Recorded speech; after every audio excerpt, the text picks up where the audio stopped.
Hey class, welcome back to chapter 5 matrices. Today we are looking at exercise 5H, identity and inverse matrices. So in ordinary arithmetic, multiplying by the number 1 gives the original number. So if I was to say 3 times 1, you get 3. 1000 times 1 is 1000. Similarly, in matrix multiplication, multiplying by an identity matrix returns a matrix which is identical to the original one. Okay. So any matrix multiplied by, and it can only be a square matrix is the other thing.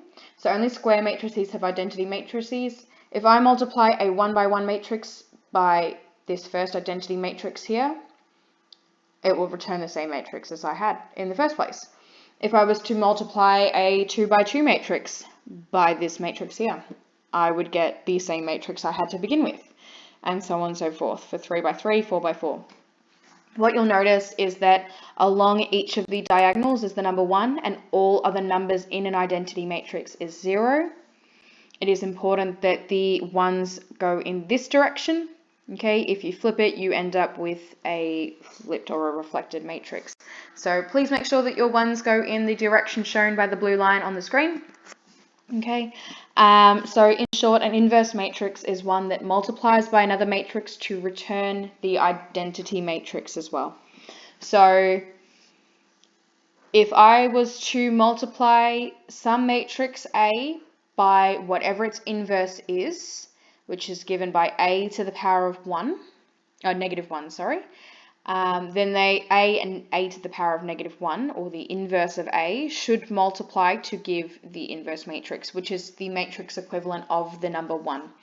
So in terms of, if I was to write that as a fraction, 4 times, say, 4 to the negative 1 would be the same as writing 4 times 1/4, which is, of course, just 1. Okay, because they cancel each other out. So using that same concept, A times A to the negative 1 would give you A divided by A effectively, which is just 1 in matrix terms. Okay. And that's really all there is to it. Please don't try to find inverse matrices by hand. You can do them on your CAS by storing the matrix, whatever it may be, as a variable and then raising that to the power of negative 1. Or you can literally type in your matrix if it was, say, 1, 2, 3, 4. And then outside of the matrix, you could then give that a power of negative 1. And that would also find your inverse matrix. Please do not do these by hand. That's all for today's lesson, guys. As always, good luck with the work. If you have any questions, let me know. But otherwise, I will speak to you all very soon.